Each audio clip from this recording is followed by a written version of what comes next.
दुनिया के किसी भी देश या फिर दो देशों के बीच की लड़ाई में हमेशा अमेरिका क्यों कूद पड़ता है? जिन देशों से अमेरिका की नहीं बनती, उन देशों में अमेरिका हमेशा तख्तापलट की कोशिश क्यों करता है? दुनिया भर के देशों पर अमेरिका अपनी दादागिरी क्यों चलाता है?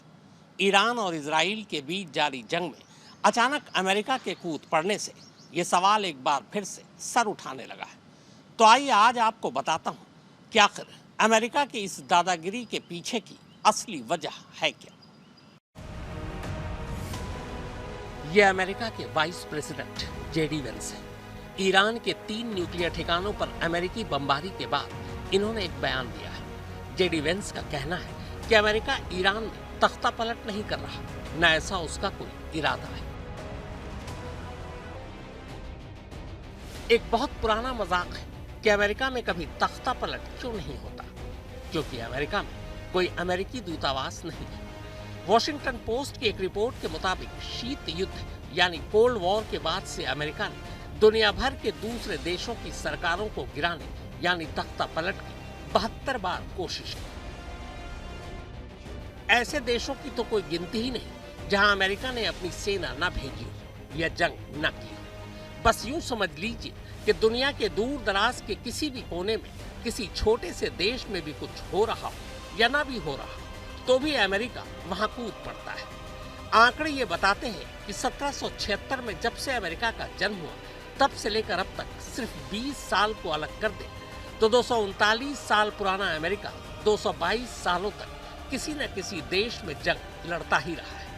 अब सवाल यह है कि 7 अरब की आबादी वाली इस दुनिया में जो 205 देश है, उन सभी देशों में हमेशा अमेरिका अपना सिक्का क्यों चलाना चाहता है? उन देशों में वो हमेशा अपनी दखलंदाजी क्यों करता है? तो इसका जवाब ये है तो ये कागज का एक टुकड़ा, लेकिन बस इसी कागजी नोट ने अमेरिका को पिछले 60-70 सालों से दुनिया का सुपर पावर बना रखा है। यह इस डॉलर का ही घमंड है जो अमेरिका के सर चढ़कर नाचता है। ये सारी जंग, ये सारी दादागिरी, ये सारी हेकड़ी और ये सुपर पावर का घमंड सिर्फ तब तक है जब तक इस डॉलर का रुतबा है। पर इतिहास गवाह है कि जब जब इस डॉलर के रुतबे को दुनिया के किसी भी देश ने कम करने की कोशिश की, उस देश को अमेरिका ने बर्बाद करके रख दिया। सद्दाम हुसैन की कहानी तो याद होगी आपको। ये भी आपको याद होगा कि कैसे अमेरिका ने इराक के पास मास डिस्ट्रक्शन वेपन के नाम पर इराक पर नाटो सेना के जरिए हमला किया और कैसे सद्दाम हुसैन को फांसी के तख्ते पर चढ़ा दिया। पर आज तक इराक से वो मास डिस्ट्रक्शन वेपन कभी नहीं मिला। फिर इराक में तख्तापलट और सद्दाम को मारने की असली वजह क्या थी? ये वजह थी वही डॉलर। एक रिपोर्ट के मुताबिक इराक पर अमेरिकी हमले से करीब 3 महीने पहले सद्दाम हुसैन ने अपने कैबिनेट में एक फैसला लिया था। फैसला ये कि अब इराक तेल का कारोबार डॉलर में नहीं बल्कि यूरो में करेगा। कहते हैं कि तब सद्दाम हुसैन ने अमेरिकन बैंक में रखे कई मिलियन डॉलर निकालकर उसे यूरो में कन्वर्ट कर दिया था। डॉलर की जगह यूरो में कारोबार का मतलब साफ था कि डॉलर का रुतबा कम होता और बस इसी वजह से मास डिस्ट्रक्शन वेपन की आड़ में इराक में तख्ता पलटकर सद्दाम हुसैन को मार डाला गया। तब से लेकर आज तक तेल संपन्न देश होने के बावजूद इराक बदहाल है। लीबिया पर करीब 40 सालों तक हुकूमत करने वाले कर्नल मुअम्मार गद्दाफी की कहानी गोल्ड दीनार शुरू करने का प्रस्ताव ला चुके थे। नाइजीरिया, ट्यूनीशिया, इजिप्ट और अंगोला इसके लिए राजी भी हो चुके थे। यानी इन देशों में अब व्यापार में लेन देन के लिए डॉलर की जगह गोल्ड दीनार चलन में आने वाला था। तब अमेरिका को भी ये खबर लग गई कि गोल्ड दीनार लाने के लिए कर्नल गद्दाफी लीबिया में बड़े पैमाने पर गोल्ड रिजर्व कर रहा है। तब लगभग 150 टन गोल्ड लीबिया जमा कर चुका था। असल में किसी भी देश की करेंसी की वैल्यू उस देश के नेशनल बैंक में जमा गोल्ड यानी सोने से आंकी जाती है। बस ये पता चलते ही मानवाधिकार के उल्लंघन का राग अलापते हुए अमेरिका ने नाटो देश की मदद से लीबिया में भी तख्ता पलटकर कर्नल गद्दाफी को रास्ते से हटा दिया।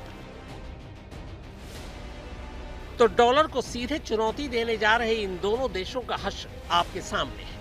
दुनिया भर के देशों में करीब 96% कारोबार, ट्रेड या लेन देन के लिए डॉलर का ही इस्तेमाल होता है और बस डॉलर की इसी ताकत ने अमेरिका को सुपर पावर बना रखा है। पर क्या डॉलर का ये रुतबा कभी खत्म हो सकता है?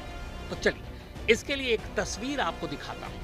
ये तस्वीर 2024 में हुए ब्रिक्स समिट की है। इस समिट के दौरान रूस के राष्ट्रपति व्लादिमीर पुतिन ने ब्रिक्स और उसके समर्थक देशों के लिए एक नई करेंसी लाने का प्रस्ताव रखा था। ये वही प्रस्तावित करेंसी की तस्वीर है। अपने नाम के हिसाब से ब्रिक्स के कुल 5 देश मेंबर हैं: ब्राजील, रशिया, इंडिया, चीन, साउथ अफ्रीका। इसके अलावा ईरान, यूएई, इजिप्ट और इथियोपिया को भी इसमें शामिल किया जाता है।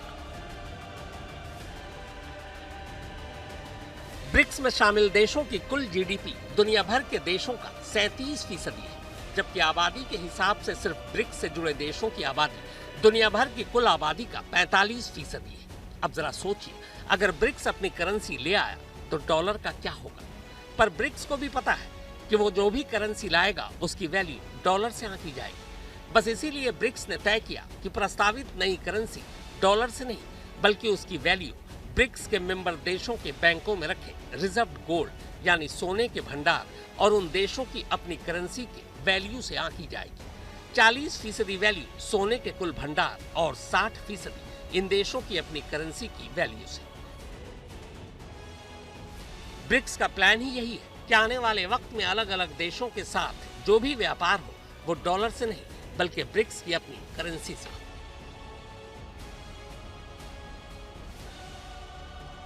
भारत ब्रिक्स का एक अहम मेंबर है। पुतिन ने ब्रिक्स की नई करेंसी बेशक 2024 में प्रस्तावित की, पर उससे 2 साल पहले ही 11 जुलाई 2022 को भारत सरकार ने एक बेहद अहम ऐलान किया था। ऐलान ये कि भारत दूसरे देशों के साथ अपना ट्रेड इंडियन करेंसी यानी भारतीय रुपए में करेगा। इस ऐलान के बाद ही कई देशों के नेशनल बैंकों ने भारत में अपनी ब्रांच भी खोलनी शुरू कर दी। जाहिर है ये ऐलान अमेरिका को भी बुरा लगा होगा, पर भारत को भी पता है कि सिर्फ इंडियन करेंसी से ट्रेड करने का तब तक कोई मतलब नहीं जब तक कि रुपए की वैल्यू मजबूत ना हो। और किसी भी देश की करेंसी तभी मजबूत होती है जब उस देश में सोने का भंडार यानी रिजर्व गोल्ड ज्यादा होता है। रिजर्व बैंक ऑफ इंडिया ने 2017 के बाद से ही बड़े पैमाने पर गोल्ड खरीदना शुरू कर दिया था। 2024 में तो भारत गोल्ड खरीदने के मामले में दुनिया का दूसरा सबसे बड़ा देश था। इस वक्त पूरी दुनिया में सोने का भंडार रखने के मामले में भारत 8वें नंबर पर है। भारतीय रिजर्व बैंक के पास इस वक्त करीब 840 टन गोल्ड का भंडार है। 2024 की सबसे ताजा रिपोर्ट के मुताबिक गोल्ड रिजर्व यानी सोने का भंडार रखने के मामले में अमेरिका पहले नंबर पर है। अमेरिका के पास इस वक्त कुल 8,133 टन सोना है। दूसरे नंबर पर जर्मनी है जिसके पास 33,055 टन सोना है। 2,451 टन सोना के साथ इटली तीसरे नंबर पर है। चौथे नंबर पर फ्रांस है जिसके पास 2,436 टन सोना है। 5वें नंबर पर रूस है जिसके पास 2,335 टन सोना है। 6ठे नंबर पर चीन है जिसके पास 2,254 टन सोना है। 845 टन सोना के साथ जापान 7वें नंबर पर है, जबकि 840 टन सोना के साथ भारत 8वें नंबर पर है। अब सोचिए, 150 टन गोल्ड जमा करने की खबर सुनते ही जब अमेरिका ने लीबिया में तख्ता पलट कर दिया तो भारत की अपनी करेंसी में व्यापार, बड़े पैमाने पर गोल्ड जमा करना और ब्रिक्स के साथ नई करेंसी लाने पर गौर करना क्या अमेरिका और अमेरिकी डॉलर को सीधे चुनौती नहीं है? वैसे आप में से कम लोगों को ही पता होगा कि आजादी के बाद 1947 से लेकर 1966 तक भारतीय करेंसी खाड़ी के देशों में भी चला करती थी। तब ओमान, यूएई, कतर, बहरीन और कुवैत में कोई दिनार या रियाल नहीं हुआ करता था, बल्कि इन सभी देशों में भारतीय रुपए ही चला करते थे। असल में भारत के साथ साथ अंग्रेजों से इन देशों को भी आजादी मिली थी। आजादी से पहले इन देशों में भारतीय रुपए ही चला करते थे, मगर आजादी मिलने के बाद भी ओमान, यूएई, कतर, बहरीन और कुवैत ने अपनी करेंसी छापने की बजाय भारतीय रुपए को ही चलन में बनाए रखा। फिर एक वक्त ऐसा भी आया जब भारतीय रिजर्व बैंक ने इन देशों के लिए खास नोट छापने शुरू कर दिए। पिंक कलर के ये रुपए Z1 सीरीज के नाम से छपते थे। हालांकि सऊदी अरब का अपना टकसाल था, लेकिन तब भारतीय रुपए की वैल्यू इतनी मजबूत थी कि भारत से हज पर जाने वाले भारतीयों के वास्ते भारतीय रिजर्व बैंक एक खास नोट छापता था जिसे तब हज रुपए कहा जाता था। ये रुपए HA सीरीज के नाम से छपते थे। पर 60 के दशक में अचानक भारतीय करेंसी को किसी की नजर लग गई। पहले चीन के साथ 62 की जंग, फिर पाकिस्तान के साथ 65 की जंग और उसके बाद 66 में बिहार में भयंकर सूखे ने भारतीय इकोनॉमी को तहस नहस करके रख दिया।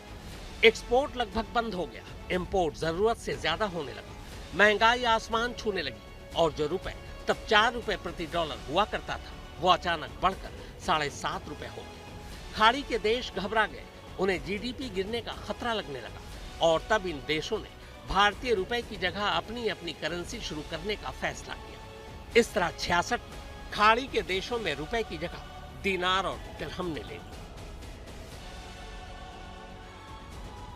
बदनसीबी देखिए कि जैसे ही खाड़ी के देशों ने अपनी करेंसी शुरू की, उसके कुछ वक्त बाद ही इन देशों को यह पता चला कि उनके पास तेल का खजाना है। फिर क्या था, किस्मत ने ऐसी पलटी खाई कि इन देशों की करेंसी देखते ही देखते आसमान छूने लगी। इस वक्त इन देशों के करेंसी की वैल्यू देखिए। कुवैती 1 दीनार की वैल्यू 3.24 डॉलर है, बहरीन के 1 दीनार की वैल्यू 2.65 डॉलर है, ओमानी 1 रियाल 2.60 डॉलर के बराबर है, जॉर्डन के 1 दीनार की वैल्यू 1.41 डॉलर है, UAE का 1 दिरहम 0.27 डॉलर के बराबर है। अब जरा सोचिए, अगर आज भी इन देशों में भारतीय करेंसी चल रही होती तो भारतीय रुपए की क्या हैसियत होती, क्या पता डॉलर को टक्कर दे रहा होता। तो बस डॉलर और पेट्रो डॉलर का यही वो खेल है जिसके दम पर अमेरिका की दादागिरी जारी है। जिस दिन डॉलर की जगह मार्केट में कोई नई करेंसी आ गई, समझ लीजिए अमेरिका के हाथों से सुपर पावर की गद्दी खिसक जाएगी। सुप्रतिम बैनर्जी और मनीषा झा के साथ दीपक सिंह, आज तक।